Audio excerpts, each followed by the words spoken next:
How do you see the outlook for the P&I market? Well, I think we've had a relatively benign renewal in the sense that most of the clubs were looking for fairly moderate increases, and I think those were generally achieved.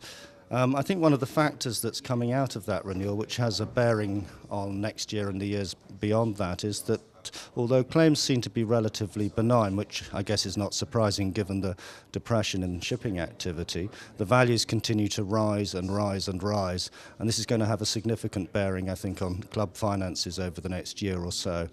I think coupled with that, there is the issues of reinsurance and obviously regulatory issues as well. So it's reasonably plain sailing insofar as the clubs and their financial health are concerned, but the external drivers are still problematic. And of course the overriding problem is the fact that most ship owners are hurting and hurting very badly, and that remains an industry problem and therefore a P&I problem. Are the Rena and Costa Concordia losses market-changing events?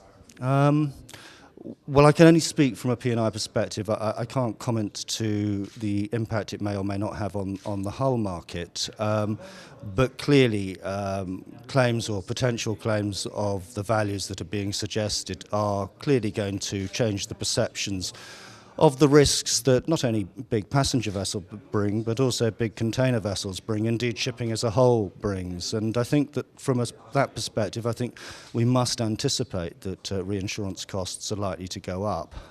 In that sense, it's market changing. But I think also that the clubs themselves will take a long, hard look at how much retention they themselves take, how much the pool takes, and indeed whether or not the sort of traditional way of buying reinsurance through the effectively London market primarily merits continuation when there may be alternative solutions that have a more contemporary attraction. So I think, yes, they will be market changing, but I suspect the short-term market change will merely be rate-oriented. The longer prognosis might be more significant in terms of how the reinsurance is structured in the future. Well, I think just quickly starting with the P&I clubs, I mean, that continues apace. I mean, Solvency II has enormous ramifications in terms of corporate governance and the like, and it's taking up an enormous amount of time, particularly senior management time, amongst the P&I club managers in ensuring that they are compliant. I think more critically, the external regulation, the maritime legislation around the world continues to be more and more stringent on ship owners.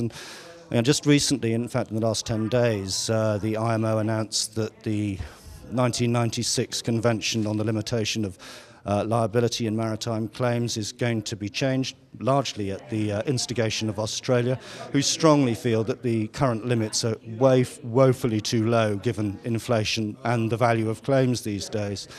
It has been accepted in principle that from 2015 the liability limits will go up by 50%. Now, that's a significant amount of money, and when one considers, therefore, that the reimbursement for those claims will now come from the P&I clubs, I think tying some of these questions together, the sort of medium-term prognosis is possibly not as rosy as at first sight at the moment, in that the claims exposure is actually literally going to go up by 50% within 3 to 4 years, and I think that needs to be addressed and needs to be publicised. It has rather escaped people's attention, and I think it is a very significant driver over the next few years.